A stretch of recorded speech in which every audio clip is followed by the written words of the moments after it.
பாருங்க மக்கள் எவ்வளவு தூரம் நாங்க கஷ்டப்படுற மக்களுக்கு உதவி செய்வோம்ட்டு எவ்வளவு மக்கள் வந்திருக்காங்கன்ட்டு.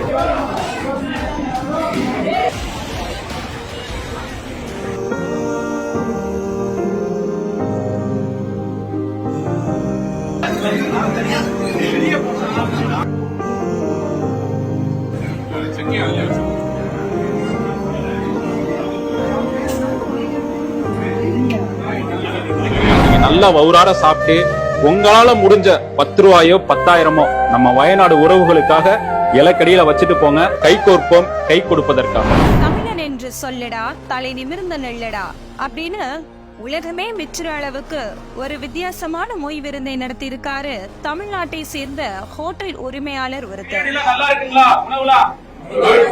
ஒரு விருந்து ஏற்பாடு மாதிரி இருக்கா? இது பாதிக்கப்பட்ட மக்களுக்கு ஒரு சந்தோஷம். அவங்க வழியை நம்மளால ஷேர் பண்ணிக்க முடியாது, ஆனா அவங்களுக்கு ஏதாவது வகையில நம்ம உதவி செய்யலாம். அதுக்கான ஒரு நிகழ்வு தான். நான்வெஜ்ல 5 வகை, வெஜ்ல 5 வகை என மொத்தம் 10 வகையான உணவு பந்தியில. பந்தி முடிஞ்சதும் இலைக்கு அடியில மொய்ப்பணம். என்னங்க, கேட்கவே ரொம்ப ஆச்சரியமா இருக்குல்ல? ஆமாங்க, நம்ம தமிழனோட பாரம்பரியத்தை நிலைநாட்டும் விதமா பழங்கால தமிழர்கள் கடைபிடிச்சிட்டு வந்த மொய் விருந்த வயநாட்டு சொந்தங்களுக்காக செஞ்சு காட்டியிருக்காரு முஜிப் ரஹ்மான் அவர்கள். எல்லாருமே நமக்கான விருந்தாளிகள். அவங்க ரொம்ப கண்ணியமா எந்த ஒரு இது இல்லாம, ஏன்னா அவங்க கொடுக்கக்கூடிய 1 ரூபாயா இருந்தாலும் ஒவ்வொரு ரூபாயும் பாதிக்கப்பட்ட மக்களுக்காக போய் சேர போகுது. அதனால ரொம்ப கவனமா சிரிச்ச முகத்தோட அவங்க ரொம்ப வரவேற்று ஒரு விருந்தாளியா அவங்க கண்ணியப்படுத்தி அனுப்புங்க. நாளைக்கு இப்ப போற நம்ம இந்த விதை மிக பெருசாகும். தமிழ்நாடு முழுவதும் உலகம் முழுவதும் இது பரவுச்சு அப்படின்னா இந்த சுயமரியாதை விருந்துங்கிறத திருப்பி மீட்டெடுத்ததுக்கான ஒரு வாய்ப்பா இது நமக்கு அமையும். எல்லாம் செஞ்சிடலாமா? நல்லபடியா சக்சஸா பண்ணுவோம். நம்ம ஸ்டார்ட் பண்ணிடலாம். கேரளாவில் வயநாடு மக்களுக்காக நம்ம உதவி பண்ணுறதுக்காக அந்த மொய் விருந்து ஏற்பாடு பண்ணியிருக்காங்க. நம்மளால் முடிஞ்ச உதவிகளை செஞ்சு செய்வோம். இது ஒரு ஆரம்பமாக இருக்குது. இந்த மாதிரி எல்லா இடத்துலையும் பண்ணுனா மித்தவங்களுக்கு பயனுள்ளதாக இருக்கும். வயநாடு மக்களுக்காக வைக்கிறாங்க.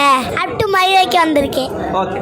திண்டுக்கல் மாநகரில் முஜிபு கேரளா மக்களுக்காக பாதிக்கப்பட்டதாக மிகப்பெரிய ஒரு மொய் விருந்து ஏற்பாடு பண்ணியிருக்காரு. ஒரு சந்தோஷமா இருக்கு சார். நான் கேள்விப்பட்டிருக்கேன். இடத்துல பழைய ஹிஸ்டரி இதெல்லாம் கேள்விப்பட்டிருக்கேன். வீட்டிலே கஷ்டம்னா அவங்க மொய் விருந்து வைப்பாங்க, அதெல்லாம் கேள்விப்பட்டிருக்கேன். இதை பார்க்கும்போது ஒரு நியூ எக்ஸ்பீரியன்ஸாக இருக்குது. அங்கே போய் யாருக்கும் ஹெல்ப் பண்ண முடியாது நம்மளால். சரி, ஸோ நம்மளால் முடிஞ்சதை இவங்க மூலமாக ஹெல்ப் பண்ணலாமே. கூட்டமாக இருக்குது, வெயிட் பண்ணி சாப்பிட்டு மொய் வைக்க போகிறீங்களா? ஆமாங்க, நம்மளால் முடிஞ்சது ஒன்று. நம்ம வெளியே எவ்வளவோ சாப்பிட்றோம், எவ்வளோ பணம் கொடுக்குறோம்.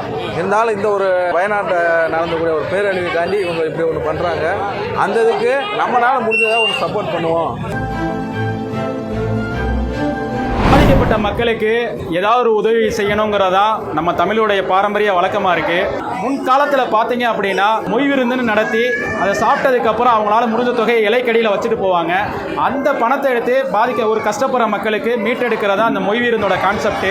இன்னைக்கு சமீபத்தில் வயநாட்டில் ஏற்பட்ட ஒரு பேரழிவில் அந்த மக்களுக்கு ஏதோ ஒரு வகையில் உதவி செய்யணும்ட்டு நாங்கள் நினைச்சோம். இந்த பழமையை நினைவுபடுத்தும் விதமாக மொய் விருந்த கான்செப்டை கையில் எடுத்தோம். இன்னைக்கு மக்கள் எல்லாம் ஒன்று திரண்டு ஒரு ஆயிரக்கணக்கான மக்கள் இன்னைக்கு நாங்கள் இருக்கோம், கை கோர்த்து கை கொடுப்போங்கிற கான்செப்டில் இன்னைக்கு எல்லா மக்களும் ஒன்று சேர்ந்திருக்காங்க. ரொம்ப மகிழ்ச்சியாக இருக்கு. உறவுகளை இழந்து, உடைமைகளை இழந்து, நிலங்களை இழந்து பரிதவிச்சு நிற்கும் வயநாட்டு மக்களுக்காக பல இடங்கள்ல இருந்தும் பலராலும் நிறைய உதவிகள் போய் சேர்ந்துகிட்டு தான் இருக்கு. அதுல வித்தியாசமான முறையில பழமையான மொய் விருந்த நடத்தி தமிழர்கள் ஒவ்வொருத்தரோட பங்கையும் கொண்டு சேர்த்திருக்காரு இந்த ஹோட்டல் உரிமையாளர் முஜிப் ரஹ்மான் அவர்கள். இவருக்கு நம்ம சார்பாக வாழ்த்துக்களை தெரிவிச்சுக்கலாம்.